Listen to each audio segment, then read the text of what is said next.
नमस्कार बंधुरा আমরা এবার দুবাই মলের ভিডিও নিয়ে দুবাইয়ের পরবর্তী ব্লগে ফিরছি। এই ভিডিওটাও দারুণ ইন্টারেস্টিং হতে চলেছে আমাদের কাছে। আমরা ক্যাবে করে দুবাই মলের আন্ডারগ্রাউন্ডে পার্কিং জোনে চলে এসেছি। দুবাই মলের পার্কিংয়ে প্রায় 14,000 গাড়ি একসাথে রাখা যায়। এখানে প্রতিটি জায়গায় দিক নির্দেশ করা আছে কোন জায়গায় কি আছে। এই পার্কিং জোনের দিক নির্দেশ দেখে আমরা আস্তে আস্তে মলের দিকে অগ্রসর হচ্ছি। দুবাই মলের পাশেই আছে বুর্জ খলিফা। তোমাদের দুবাইয়ের দ্বিতীয় পর্বে আমরা সেটা দেখিয়েছি। এই মলে ঘোরার জন্যে একটা অ্যাপ আছে, সেটা তোমরা ব্যবহার করতে পারো। এই যে অমিত ভাই আজকের আমার সঙ্গী। অমিত ভাই এসেছে দুবাই মলে, কেমন লাগে অমিত ভাই? খুবই ভালো, মানে এটা তো একটা খুবই বড় মল। সত্যি বলতে আমি খুবই এক্সাইটেড। আর সত্যি আজকে যদি ভূমিকা যদি না নিয়ে আসতো এখানে, হয়তো আমার এটা দেখাই হতো না। খুব ভালো লাগছে আমাদের। আর সাথে আছে আমাদের এই যে জয়ন্ত ভাই, আজকের আমাদের সঙ্গী আছে আমাদের এই যে অশোক দা। আমরা সবাই মিলে বেরিয়েছি। বন্ধুরা, দুবাই মলের এই নির্মাণ কাজ শুরু হয়েছিল 2004 সালে এবং 2008 সালের 4 নভেম্বর সর্বসাধারণের জন্য খুলে দেওয়া হয়। অর্থাৎ এই মলটি নির্মাণ করতে প্রায় 4 বছর সময় লেগেছিল। দুবাই মলের খোলা ও বন্ধের সময়টা একটু বলে দিই। দুবাই মল খোলা হয় সকাল 10টায় এবং বন্ধ হয় রাত্রি 12টায়। বন্ধুরা, দুবাই মল তৈরি করতে খরচ হয়েছিল 20 বিলিয়ন মার্কিন ডলার। আর এই দুবাই মলের আয়তন প্রায় 5,02,000 বর্গমিটার। এটা আয়তনে এত বড়, প্রায় 80টি ফুটবল মাঠের সমান। বর্তমানে এটি পৃথিবীর 3rd লার্জেস্ট মল। যখন এটি শুরু হয়েছিল তখন এটা ছিল 2nd লার্জেস্ট মল। সাউথ চায়না মলের পরেই ছিল এই দুবাই মল। কিন্তু ইরানের মল উদ্বোধন হওয়ার পর এটি হয়ে যায় পৃথিবীর 3rd লার্জেস্ট মল। আয়তনের দিক থেকে দুবাই মল পৃথিবীর 9ম বৃহত্তম মল। বন্ধুরা, দুবাই মলে বেশ কিছু এক্সপেন্সিভ ফিচার্স আছে। এর মধ্যে সবার উপরে আছে দুবাই অ্যাকোরিয়াম। চলো বন্ধুরা, এবার তোমাদের দুবাই অ্যাকোরিয়াম ও আন্ডার ওয়াটার শোটা একটু দেখিয়ে আনি। আর দুবাই অ্যাকোরিয়ামটা আছে এই মলের গ্রাউন্ড ফ্লোরে। চলো এবার যাওয়া যাক দুবাই অ্যাকোরিয়াম দেখতে। দুবাই মলের যে নাম করা যে অ্যাকোরিয়াম, এই অ্যাকোরিয়াম হচ্ছে এটা। বন্ধুরা, এই দুবাই মলে আন্ডার ওয়াটার শো দেখতে গেলে এইখানে টিকিট কাটতে হয়। এই টিকিট মূল্য পড়বে 200 দিরহাম, অর্থাৎ ভারতীয় মূল্য 4,600 টাকা।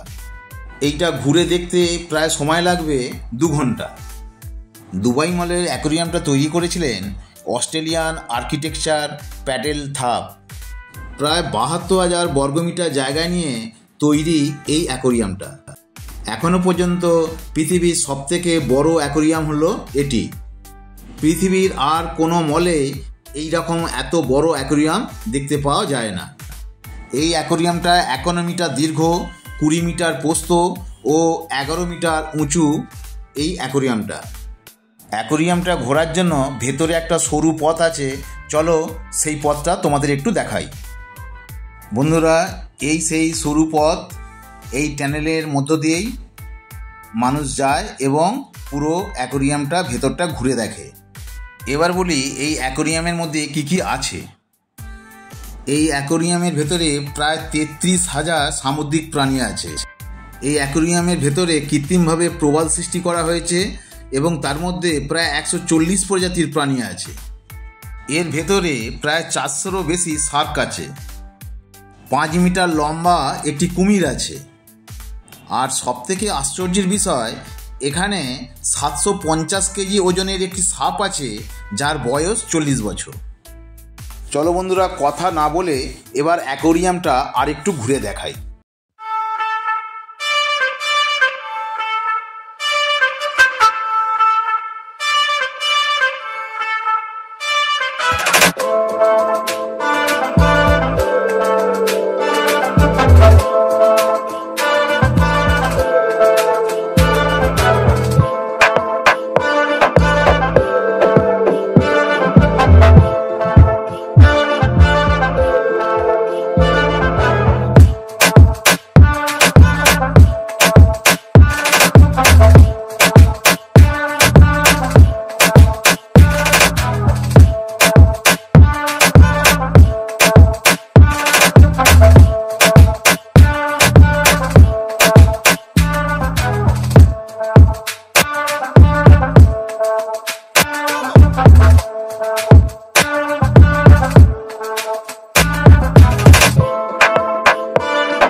সত্যি কথা বলতে কি বন্ধুরা, দুবাই মল এত বড় যা একদিনে ঘোরা কখনোই সম্ভব নয়।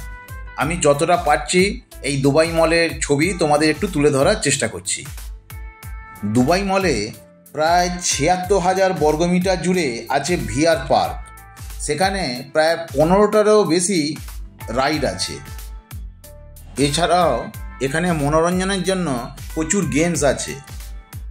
দেখো বন্ধুরা, কি সুন্দর লাগছে এই দুবাই মলকে দেখতে। দুবাই মলের 4টে ফ্লোর আছে, এলজি, জি ফার্স্ট এবং সেকেন্ড ফ্লোর। কি অপূর্ব লাগছে এই দুবাই মলকে দেখতে। বিভিন্ন দেশের তারকাদের সবথেকে পছন্দের মল হলো এই দুবাই মল। এছাড়াও বড় বড় রাজনীতিবিদ ও রয়্যাল ফ্যামিলির লোকেরা এই দুবাই মলে আসে তাদের প্রয়োজনীয় জিনিসপত্র কিনতে। আবার বিভিন্ন দেশের পর্যটকরা তাদের ভ্রমণের তালিকাতেও রেখেছে এই দুবাই মলকে। দুবাই মল এত সুসজ্জিত, ঘুরে দেখতেও আমাদের বেশ ভালো লেগেছিল। এখানে একটা রেন ফরেস্ট ক্যাফে আছে এবং ওই ক্যাফেতে বসে খেতে খেতে এই দুবাই মলের অ্যাকোরিয়ামকে দেখতে খুব সুন্দর লাগে। এই মলেতে 4টি সিনেমা সুইটের পাশাপাশি 17টি কমার্শিয়াল সিনেমা হল আছে, যার মধ্যে TS6 সার্টিফাইড সিনেমা হলও এখানে আছে। পৃথিবীর সবথেকে বড় সিনেমা হল এই দুবাই মলের মধ্যেই আছে। এখানে মেগা মলও আছে, যেখান থেকে মানুষ তাদের নিত্য প্রয়োজনীয় জিনিস কেনাকাটা করতে পারে। এই মলের ওপরে প্রায় 250টি লাক্সারিয়াস হোটেল আছে, যেখান থেকে বুর্জ খলিফা সকাল এবং সন্ধ্যের সুন্দর দৃশ্য দেখা যায়। এই মলে প্রতি মাসে প্রায় 50 লক্ষেরও বেশি মানুষ ভিজিট করে থাকে। এই মলের ভেতরেই ক্লেক টাওয়ার রেপ্লিকা আছে, যেটি পৃথিবীর সবথেকে উঁচু ভবন হতে চলেছে। বন্ধুরা, দুবাই মলে এইরকম একটা কৃত্রিম ঝর্ণা করা আছে, যেটা প্রত্যেকের নজর কাড়ে। খুব সুন্দর লাগছিল এই ঝর্ণাটা দেখতে। বন্ধুরা, এখানে একটা স্কেটিং করা আছে, কৃত্রিমভাবে আইস স্কেটিং করা আছে। খুব সুন্দর লাগছিল এটি দেখতে। কেউ যদি স্কেটিং করতে চায় তার জন্য খরচ পড়বে 90 দিরহাম, আর যার ভারতীয় মূল্য 2100 টাকা। অনেকেই আইস স্কেটিং করছে, কিন্তু আমরা ছিলাম দর্শকের ভূমিকায়। কি সুন্দর লাগছিল এইখানে এই দৃশ্যগুলো দেখতে। বাচ্চাদের সুন্দর মনোরঞ্জন একটা জায়গা হচ্ছে এই জায়গাটা। অনেক বড়রাও এই সুযোগটা হাতছাড়া করছে না। কেউ যদি স্কেটিং শিখতে চায় তারও ব্যবস্থা আছে এখানে, অর্থাৎ এখানে সুন্দর প্রশিক্ষণেরও ব্যবস্থা আছে। দুবাই শহর একটি কৃত্রিমভাবে তৈরি করা হয়েছে অনেক কিছু জিনিস, তাই এখানে জিনিসপত্রের দাম অনেকটাই বেশি। এখানে 200টিরও বেশি রেস্টুরেন্ট আছে, আর 1200-র বেশি রিটেল শপ আছে। বন্ধুরা, কি সুন্দর লাগছে দেখো।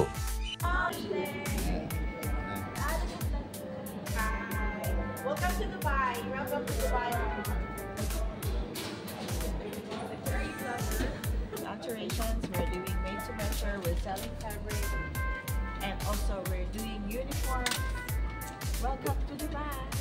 ওকে বন্ধুরা, দুবাইয়ে এসে এই দুবাই মলের ভেতরে আমার ইউটিউব চ্যানেলের সাবস্ক্রাইবার পেয়ে যাব, এটা আমি কখনোই ভাবতে পারিনি। বন্ধুরা, ঘুরতে ঘুরতে প্রচণ্ড খিদে লেগে গেছে, তাই আমরা রেস্টুরেন্টের খোঁজে, মানে খাবারের খোঁজে বেরিয়ে পড়লাম। কিন্তু এখানেও এই দুবাই মলের ভেতরেও ভারতীয় রেস্টুরেন্ট আছে, তা আমরা সন্ধান পেলাম। আজ কি খাবো সেই মেনুটা ঠিক করেছিল এই অশোকদাই। তাই অশোকদা দেখছে কি কি খাবার আছে, সেই মতো খাবার আমাদের অর্ডার করলো। দুবাই মলে আমরা ফ্রাইড রাইস, চিকেন কাবাব আর কোল্ড ড্রিঙ্কস নিয়েছিলাম। যথেষ্ট টেস্টি খাবার ছিল, আমাদের ভীষণ ভালো লেগেছিল, তাই আমরা খুব মজা করেই খেয়েছিলাম এই খাবারগুলো। বন্ধুরা, দুবাই মলের ভিডিও আমি এখানেই শেষ করছি। যদি ভিডিওটা ভালো লেগে থাকে তাহলে অবশ্যই লাইক, শেয়ার ও সাবস্ক্রাইব করে দিও। আর ভিডিওটা কেমন লাগলো অবশ্যই কমেন্ট করে জানাবে। ভালো থেকো বন্ধুরা, বাই বাই। খুব শীঘ্রই ফিরে আসছি আমি দুবাইয়ের পরবর্তী ব্লগ নিয়ে।